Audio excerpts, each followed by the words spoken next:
Craving a quick, healthy and delicious meal? Let's make a zucchini and hummus pita pizza. Dice zucchini and eggplant.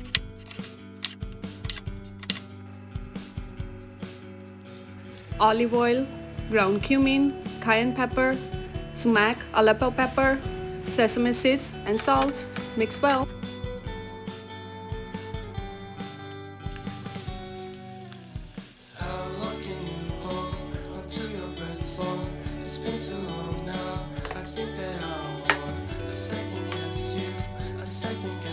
Brush pita with olive oil.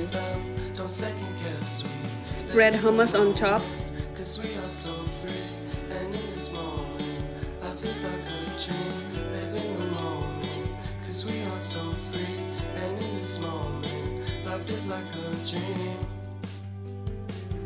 Sprinkle some onions, olive oil, fatty cheese.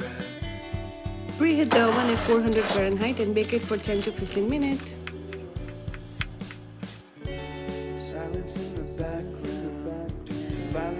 And just like that, your crispy, cheesy and flavorful zucchini hummus pita pizza is ready.